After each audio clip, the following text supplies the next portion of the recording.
Good morning, everyone. Welcome back to a second part of class 7th English, chapter number 9, which is a bicycle in good repair. I, Shweta Somra, am your English teacher, and today we are going to discuss the second part of the chapter number 9, which is looking for problem in the bicycle. This chapter is written by Jerome K. Jerome, as we all know, and today in this part we are going to read what problem was there in the cycle, whether there was any problem or there wasn't any problem, and the man was simply trying to find out some problem in that bicycle. Students, you remember we read in the last part that there were two friends and both of them decided to go for a bicycle ride the following day. And one of the friend who was not an early riser, he got up early that day and he got ready for the bicycle ride journey. When the friend came, who was half an hour late with the time given, he came and he just had a look on his bicycle and said, there is some issue in your cycle, your front wheel is wobbling. And the boy said, no, it's all right, it's perfectly okay, there isn't any issue in my cycle. But the another man said, I know very much about this machine and this is having a problem. So let's check it out. Give me some tools. I will just try to find out what the issue is in your cycle. And as soon as the boy brought the tools from the tool shed, the man, he had opened the front wheel of the cycle and he was playing with that. Was there any need of doing all this thing? Last part में हमने पढ़ा था कि दो friends थे, उन्होंने decide किया कि हम अगले दिन बाइसाइकिल पे जर्नी करने चलेंगे, राइड करने चलेंगे, क्योंकि बहुत अच्छा मौसम था और उन्होंने मन किया कि चलो हम घूम के आते हैं साइकिल पे. तो जो एक फ्रेंड जिसके घर पे दूसरे दोस्त को आना था वो नॉर्मली लेट उठता था, पर उस दिन वो जल्दी उठा और वो बहुत खुश भी था और उसने गार्डन में वहाँ पे वेट किया अपने दोस्त का. जैसे ही वो आया, जो कि हाफ एन आवर लेट आया था, आते ही उसने उसकी साइकिल को देख के कहा, ये तो बहुत अच्छी साइकिल है पर इसमें कुछ प्रॉब्लम है. और उसका व्हील चेक करके कहता है कि ये वॉबल कर रहा है. वॉबल मतलब अनस्टेडीली हिल रहा है, ठीक है, सीधा नहीं चल रहा. तो द फ्रेंड सेड, नहीं कोई प्रॉब्लम नहीं है, मेरा साइकिल तो परफेक्टली ओके है, मैंने तो चेक किया है, ये तो कोई दिक्कत नहीं कर रहा. लेकिन उसने कहा, नहीं मुझे पता है, मुझे ज्ञान है इस चीज़ का और इसमें कुछ ना कुछ प्रॉब्लम ज़रूर है. And The boy said, no, my cycle is not wobbling at all. मेरी साइकिल कोई wobble नहीं कर रही है, ये perfectly okay है. But the other man was very much determined to do something or the other with the cycle. पर वो जो आदमी था जो आया था, दूसरा दोस्त, उसने कुछ ना कुछ ठान ली थी कि मैं इस साइकिल का कुछ ना कुछ डॉक्टरी करके ही दिखाऊंगा, इसमें कुछ ना कुछ प्रॉब्लम है. ठीक है, आज हम इस पार्ट में पढ़ेंगे कि क्या प्रॉब्लम थी एक्चुअल में, what the problem was in the cycle, या कोई प्रॉब्लम थी या नहीं थी, कोई प्रॉब्लम एक्चुअली में थी या नहीं थी.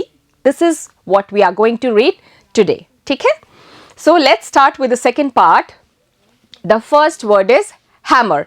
हैमर आपको पता है बेटा, हैमर का मतलब होता है हथौड़ा इन हिंदी. और hammer here is a tool with a heavy metal head mounted at right angles at the end of a handle. ठीक है, एक हैंडल होता है और उसके टॉप पे 90 डिग्रीज या राइट एंगल के ऊपर एक मेटल का हेड होता है. That is what a hammer is, एक हथौड़ा. Next, perhaps. परहैप्स मतलब हो सकता है या शायद. ठीक है, नॉट सर्टेन, आपको निश्चित रूप से नहीं पता है. परहैप्स मीन्स शायद या हो सकता है.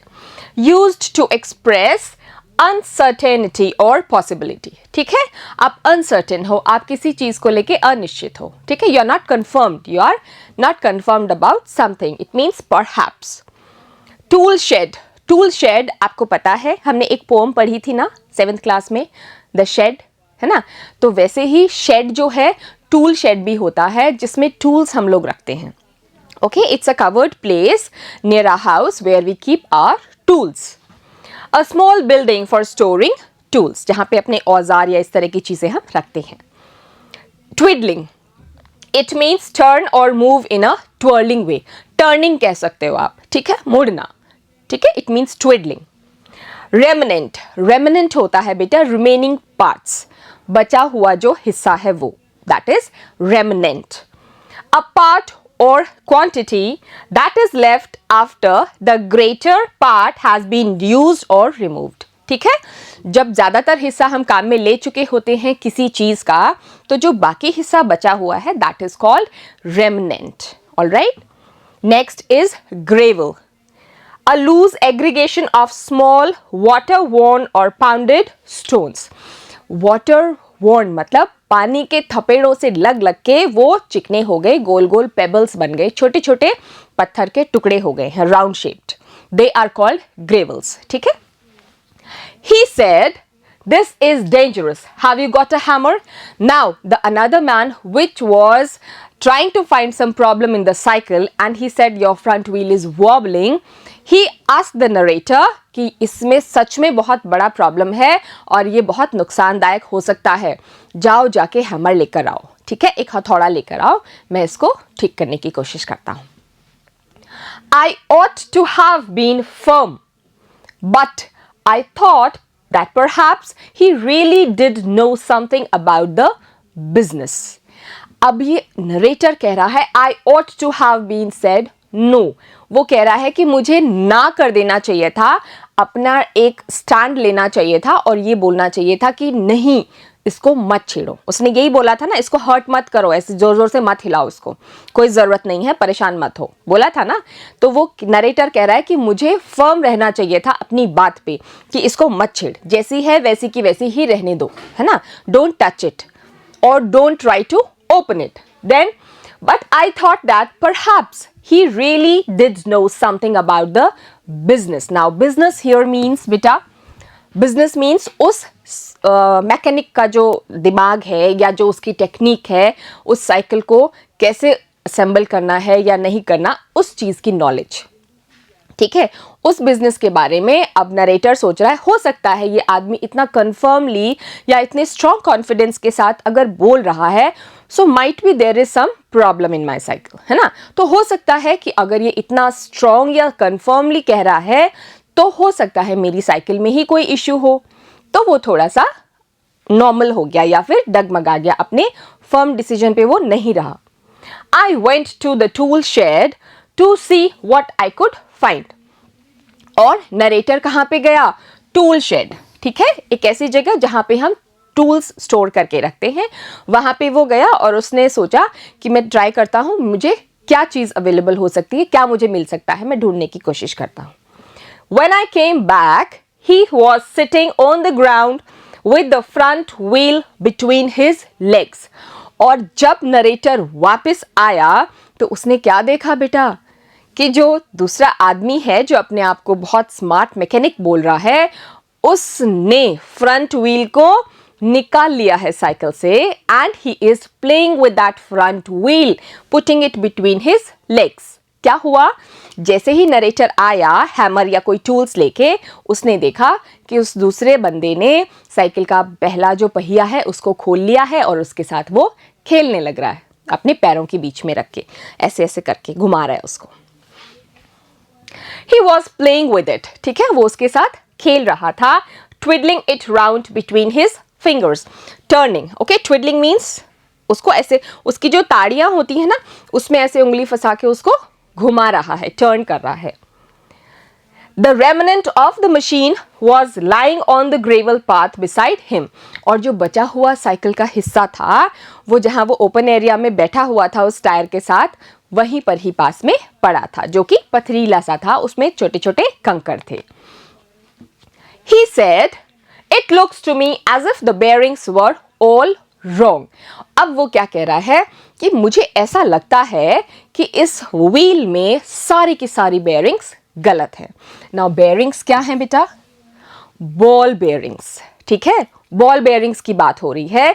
जो छोटी छोटी मेटल की बॉल्स होती हैं जो उसमें गोल घूमने में उसकी हेल्प करती हैं, उनको कहते हैं ball bearings. Now this person is saying कि बॉल बेयरिंग्स का इशू है, ये सारी यहाँ पे गड़बड़ सेट हो रखी हैं. ठीक है, ये व्हील को इसलिए वॉबल कर रही हैं क्योंकि ये परफेक्टली सेट नहीं है. I said, don't you trouble about it any more. फिर उसने कहा कि इसके लिए ज़्यादा परेशान होने की ज़रूरत नहीं है. You will make your self tired, तुम अपने आप को क्यों थका रहे हो, थका लोगे, इसलिए प्लीज ऐसा मत करो। Let us put it back and get off. फिर उसने कहा, नरेटर ने, कि इसको वापस से जोड़ देते हैं, जो व्हील है इसको वापस लगा देते हैं और हम चलते हैं ना जहां हमें घूमने जाना है। It's very nice sunny day so we should go. क्यों इस टायर को लेके तुम बैठे हो? He said, but the man said, we may as well see what is the matter with it. Now it is out. वो क्या बोला? अरे अब जब ये बाहर निकल ही चुका है, now when it is out, it is out, वो बोल ऐसे रहा है जैसे कि वो खुद पहिया बाहर निकला हो खुद की मर्जी से, है ना? He is speaking in such a sense as if the wheel has come out of its own. He said कि अब ये बाहर आ ही गया है तो चलो क्यों ना इसमें देख लें क्या क्या प्रॉब्लम है क्या नहीं है ना? He talked as though it had dropped out by accident. उसने इस तरह से कहा जैसे कि वो कोई एक्सीडेंट से या फिर अचानक से ही वो जो व्हील है वो बाहर आके गिर गया हो, है ना, और उसने तो कुछ किया ही ना हो, है ना, as if the wheel has come out of its own. कोई एक्सीडेंट हुआ और वो तुरंत से खुद ही बाहर आ गया हो। तो उसने कहा चलो अब इसको थोड़ा बहुत देख ही लेते हैं, इसमें क्या इश्यूज हैं, let's check them out. Okay, now unscrewed. Screw आपको पता है ना बेटा, एक नेल जैसा होता है, मेटल का कील होती है, लेकिन उसमें क्या होते हैं, बहुत सारे टर्न्स होते हैं और उसको हम किसी चीज़ को टाइटन करने के लिए यूज़ करते हैं। Okay, we screw something means we tighten something, दो चीज़ों को जोड़ के। नाउ अनस्क्रू मीन्स किसी चीज़ को डिटैच कर रहे हैं, हम अलग कर रहे हैं, खोल रहे हैं स्क्रू को वापस, है ना, तो वो अलग हो जाएगा ना उससे, दैट मैनर। डिटैच अलग करने के लिए, ओपन और स्लेकन समथिंग बाय रिमूविंग और loosening the screws holding it in place. ठीक है, कोई भी चीज को जो अपनी जगह पर स्थित है उसको वापस से डिटैच करने या अलग करने के लिए जो स्क्रू यूज किया है उसको वापस लूज करना, ठीक है, ढीला करना, that is unscrewed. Dozen, dozen का क्या मतलब होता है? Every one of you know, मुझे पता है। डजन मीन्स, यस, डजन का मतलब है नंबर ऑफ 12, ठीक है। We say a dozen of bananas, okay, a dozen of apples, a dozen of pencils, a dozen of erasers. Okay, so dozen means 12 number, 12 bananas, 12 pencils और 12 number of anything, उसको बोलते हैं dozen. A group or set of 12, ठीक है, 12 का जो number है वो। Grovelled, grovelled का मतलब है बेटा कि आप किसी चीज को ढूंढने की कोशिश कर रहे हो, फाइंड आउट करने की कोशिश कर रहे हो और लास्ट में आप क्या कर रहे हो, दूसरे को संतुष्ट कर रहे हो, ठीक है। किसी चीज को पूरे मन से आप पूरे, जैसे कि आप लेट लेट के किसी चीज को ढूंढ रहे हो to satisfy the other person, as if you are doing your complete effort to find something out, ठीक है, पूरी कोशिश आप कर रहे हो किसी चीज को ढूंढने की। Okay, before I could stop him he had unscrewed something somewhere and out rolled all over the path some dozen or so little balls. अब क्या हुआ, जो नरेटर है वो उसको रोकने की कोशिश कर रहा था, लेकिन वो कह रहा है उससे पहले कि मैं उसको रोक पाता या समझा पाता, उसने कहीं ना कहीं कुछ स्क्रूज ढीले कर दिए थे, ठीक है, वो निकाल दिए थे और समथिंग समवेयर, कहीं ना कहीं कुछ किया है उसने उस व्हील में। अब क्या है, उसने देखा आउट रोल्ड ऑल ओवर, और बाहर उस मैदान में जहाँ पे वो बैठे थे उन ग्रेवल्स के ऊपर छोटे छोटे मेटल की बॉल्स बिखर गई। And what were those balls? They were ball bearings, ठीक है, डजन और सो लिटिल बॉल्स। उसको लगा कि दे आर मोर देन 12, ठीक है, डजन और so they are the metal balls. Catch them, he shouted, catch them. तो वो चिल्लाया, जो दूसरा मैकेनिक समझ रहा था अपने आप को, उसने कहा उसको पकड़ो, उनको रोको, उनको पकड़ो पकड़ो। We must not lose any of them. He was quite excited about them. और उसने क्या कहा, हमें एक भी नहीं खोना है, ठीक है। And he seemed very much excited about those ball bearings. और वो उन चीज़ों के लिए बहुत ही उत्साहित लग रहा था, बहुत खुश लग रहा था जो उसने किया। We grovelled round for half an hour. और वो लोग ज़मीन पर ऐसे लेट लेट के और बैठ के देख रहे थे और वो छोटी छोटी बॉल बेयरिंग्स ढूंढने की कोशिश कर रहे थे। And it took more than half an hour. आधे घंटे तक वो ऐसे ही ढूंढ रहे थे उन छोटी छोटी बॉल बेयरिंग्स को एंड फाउंड 16। और कितनी ढूंढी बेटा? They found 16 of them. ठीक है। He said he hoped we had got them all.